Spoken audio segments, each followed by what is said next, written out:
pengalaman dan dugaan. Berat mata memandang, berat lagi bahu yang memikul. Tetapi Allah Subhanahu Wa Taala hanya akan memberi dugaan yang boleh ditanggung oleh umatnya. Aku cukup tabah dalam menjalani kehidupanku hingga kehidupanku berubah segalanya. Aku telah berkenalan dengan lelaki yang bernama Hisham. Sungguh lembut orangnya dan berbudi bahasa kepada orang tua. Cuma dia seorang yang kuat merokok. Telah aku nasihatkan, tetapi itulah kedegilannya. Walau bagaimanapun, cinta itu buta dan rasa kasih dan sayangku padanya amat tebal. Aku menerima apa saja kelemahan dirinya. Dia juga sabar dengan karinahku yang kadang-kala memberi pendapat tidak masuk akal. Itulah yang membuatkan aku sayang dan cinta kepadanya. Setelah kami berkawan selama setahun, ibu bapa kami bersetuju menerima cadangan kami untuk tamatkan zaman bujang dengan mengakhiri hubungan kami sebagai pasangan suami isteri yang sah. Alhamdulillah, kedua-dua keluarga amat merestuinya. Sepanjang 3 bulan setelah bernikah, Hisham masih melayan aku dengan baik dan sangat mengambil berat walaupun rokok tidak pernah jauh darinya. Kadangkala asap rokok membuatkan aku hampir muntah dan bila tersedar, Hisham akan menyambung merokok di luar rumah pula. Sehinggalah aku mengalami muntah yang teruk dan sakit kepala. Hisham telah mengantarku ke klinik dan alangkah gembira wajahnya apabila mengetahui perkabaran doktor yang aku telah mengandung. Layanan baik Hisham lebih berganda terhadapku. Aku bersyukur dengan jodoh pertemuan aku dengannya. Saat itu, aku rasa akulah wanita yang paling bahagia. Walau suaranya yang ku dengar, seluruh badan berasa segar. Kalau dapat ku lihat wajahnya, serasa mati hidup semula. Siapakah di sana, sungguh ganjil lakunya, seperti orang mabuk kepayang. Atau aku yang silap, tidak dapat mengenal orang yang mimpi di waktu siang. Duhai intanku gemalah hati, mengapa muka bertuping marah? Sudahkah kasih bertukar benci? Nyatakan kalau kanda bersalah. Jikalau tak mau luka, duhai tangan membuka, janganlah sayang bermain kaca. Jikalau kau tak mau luka bermasa muka, janganlah dicoba memakan cuka. Kata-katamu penuh bermakna, sedarlah kanda termakan lada. Setulus hatiku susun jari, ku janji tidak menyinggung hati. Memang sudah mainan, mudah hati orang muda, bercinta dan bergurauan senda. Tapi sayang, oh sayang, kalau tersilap jangka, gurau menukarkan corak rasa. Alangkah senang hai mata memandang, sudahlah damai hai dua sejoli. Sebagai sirih hai dengannya pinang, tidaklah elok hai dipisah lagi. Kau menjadi pengadil diriku, ku serahkan nasibku padamu. Kau cencang hancur, kau bakar hangus, padamu saja kata pemutus. Tidaklah cukup hanya dengan gerakan lisan atau wajah diiring senyuman. Ketegasan janjimu pastilah dibuktikan tanpa kata bersiram manisan. Sampai masa kau tunjukkan bukti, kini ku janji kasih sejati. Kerlingan mata nada suara, dalam kalbu menjadi irama. Ingatlah bakti suci dan ketegasan budi, tulus hati kerelaan diri. Kata dan amal sayang seiring dan sejalan, barulah tegas kata simpulan. Ulurkan tangan, serahkan hati, ke dadaku letakkanlah pipi. Biarkan daku belai rambutmu, buat kenangan sepanjang waktu. Bukan hatiku sayang, tidak merindu sayang, hatiku ini umpama kaca. Bukan di sini tempat sayang, bukannya masa, biarlah rindu tinggal di mata. Di mega petang hatiku sayang, di malam berbintang ku terkenang. Dari pagi membawa ke petang, harapan manis padamu sayang. Bahtera kasih sayang memang sudah berkembang, berlayar indah di laut rindu. Semoga ribut sayang datang tidaklah datang, bahtera sampai tempat dituju.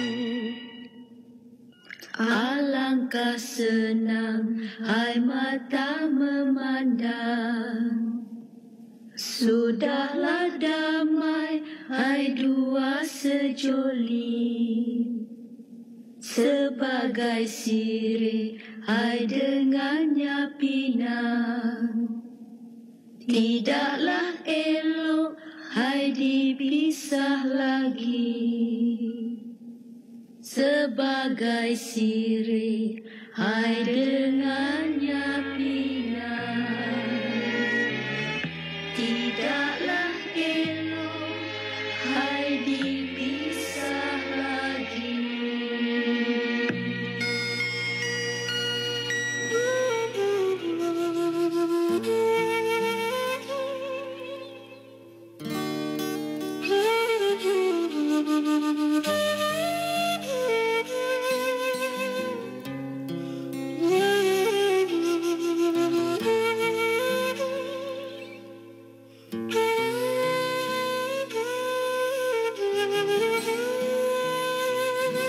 Kandunganku masuk bulan yang keempat. Doktor mengatakan semuanya baik dan tidak ada apa-apa masalah. Aku gembira dan menjaga anak dalam kandungan ini sebaiknya. Boleh dikatakan setiap minggu kami akan pergi membeli barang-barang bayi, termasuk kelengkapanku untuk berpantang nanti. Suamiku yang cukup gembira, setiap hari setelah pulang dari tempat kerja mesti mencium perutku dan setiap malam mesti memeluk eratku seolah-olah tidak mahu kehilanganku. Tetapi ada juga yang aku tidak setuju dengannya. Semuanya hanya kerana rokok yang tidak pernah dilepaskannya. Bila teringatkan itu semua, jiwa aku sakit dan pedih. Tapi aku harus meneruskan kehidupanku dengan redha Allah Subhanahu Wa Taala dan ketentuannya. Bulan ke-7 seperti rutin setiap bulan kami ke klinik lagi. Tetapi kali ini berbeza situasinya dan debarannya kerana doktor telah mengesahkan yang janin kami seperti ada lainnya. Tetapi doktor mengatakan tiada masalah dan harap janin tidak tercecas. Aku sedikit risau. Doktor menyuruh aku untuk menjaga kesihatanku dan teruskan rutin membuat rawatan di klinik seperti biasa. Kami merancang untuk meletakkan nama anak Amina setelah mendapat keputusan imbasan oleh doktor yang mengatakan bakal anak kami seorang bayi perempuan. Sehinggalah waktu yang dinantikan telah pun tiba, iaitu hari kelahiran Aminah di dunia. Alhamdulillah, setelah menahan kesakitan yang berjam-jam lamanya, akhirnya Aminah dilahirkan. Manakala aku bersyukur kerana semuanya dipermudahkan dan selamat. Cuma Hisham tidak dapat menerima ketentuan yang anak kami mempunyai masalah kecacatan sindrom Down. Tetapi aku menerima dengan reda. Sejak dari itu, aku saja yang menjaga Aminah dan berpantang di rumah ibuku.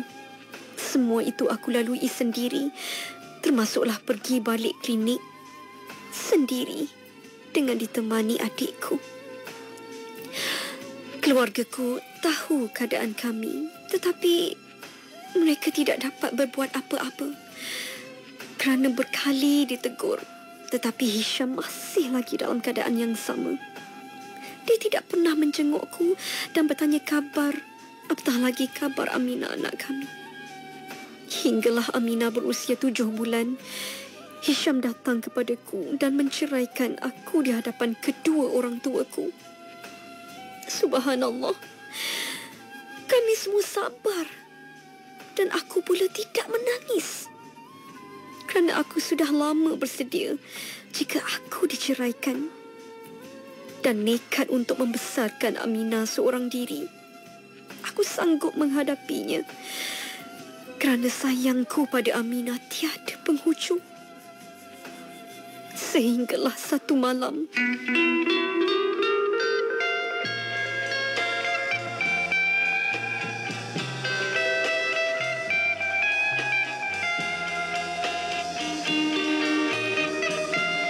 harapanku padamu, di manakah kau berada? Tak ada kabar berita, bayangmu selalu menjelma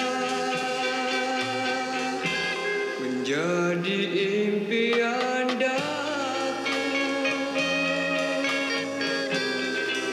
Merindu pada dirimu, di mana wahai kasihku? Ku nanti setiap waktu agar kita dapat bertemu. Pulanglah wahai kasihku, kecewa di masa lalu tak jua sembunan pilu. Di masa di kau berada di pinggir daku gembira, berkata wajah nan pilu. Di masa ketika jua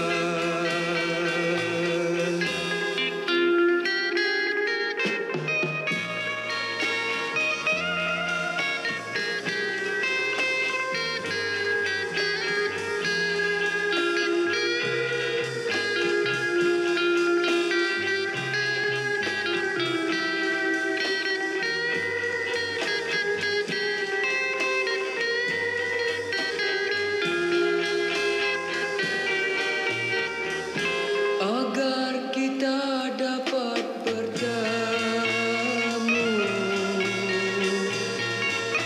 Pulanglah wahai kasihku, kecewa di masa lalu tak jua sembunan pilu. Di masa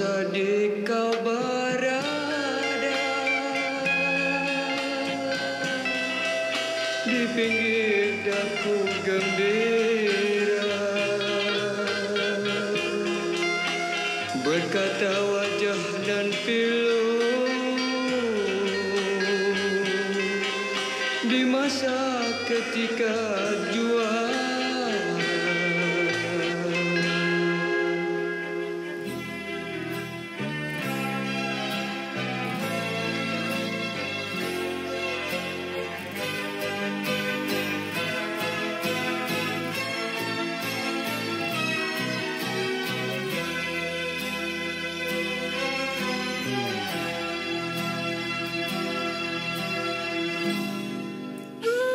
Sehinggalah satu malam, sewaktu aku mahu menjenguk Aminah di bilik, dan pada waktu itu Aminah sudah masuk 9 bulan. Aku lihat dia tidak bergerak, dan aku lihat dada dan perutnya juga kaku. Tiada turun naik nafasnya. Puas aku bercakap dan mengejutkan Aminah beberapa kali. Namun, begitu juga keadaannya. Apa lagi? Aku menjerit memanggil ibuku dan mereka terus memanggil ambulans datang ke rumah. Dan sejurus paramedik sampai, mereka melihat keadaan Aminah.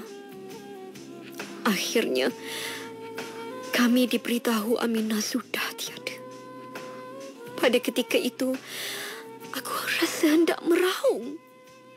Tapi aku tahu, aku masih ada Allah Subhanahu Wa Taala.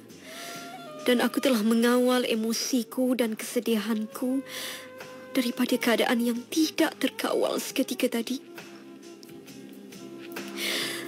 Aminah, anak syurgaku yang meninggal usia 9 bulan yang masih lagi kususui. InsyaAllah, aku akan bertemu di pintu syurga untuk menemui anakku itu. Setelah beberapa bulan telah berlalu, aku mendapat semangat baru.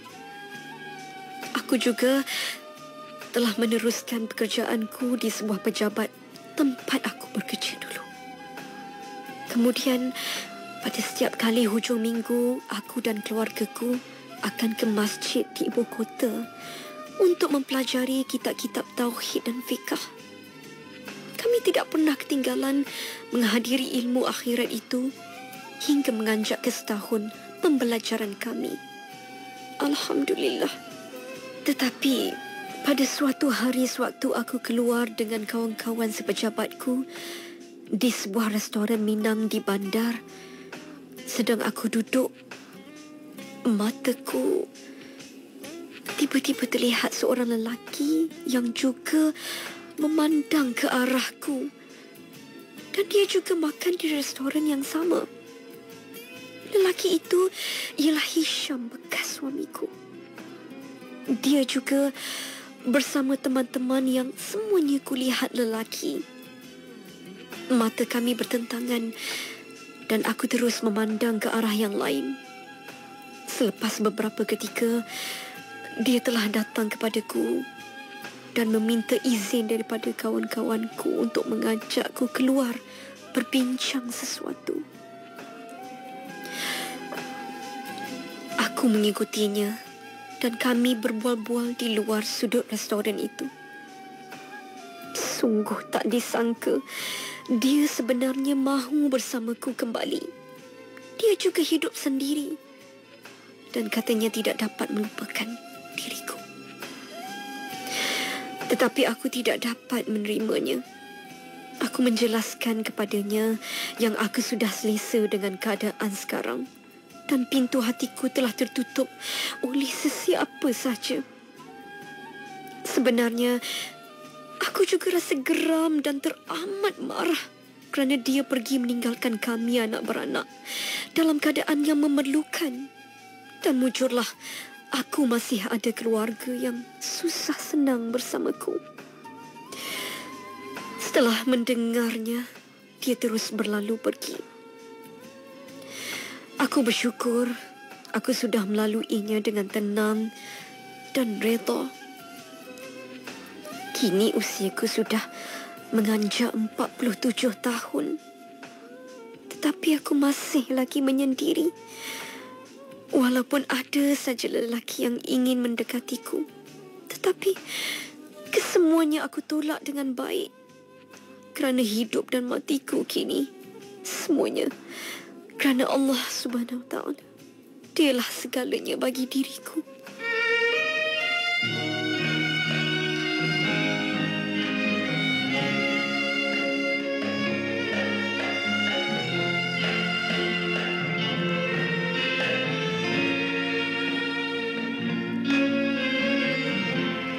Sebutir embun menitis, seribu kuntum mengembang. Sepatah aku berjanji, kau sebut, kau ulang-ulang. Mencurah hujan membatu, meresap di telan bumi. Segala sumpah janjimu, tak satu yang kau tepati. Tiada tuntutan, tiada ungkitan bagimu Tuhan. Ku rela dilupakan, ku diumpat jangan dikenang jangan. Berlalu kisah di taman, bak mimpi diganggu siang. Disebut diingat jangan, tak guna dikenang-kenang.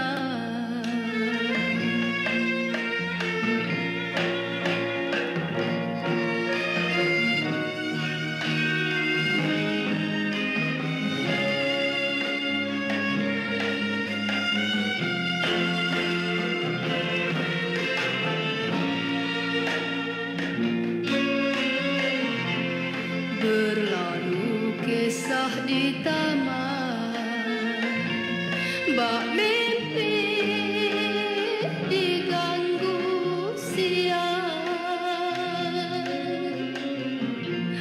Disebut diingat jangan, tak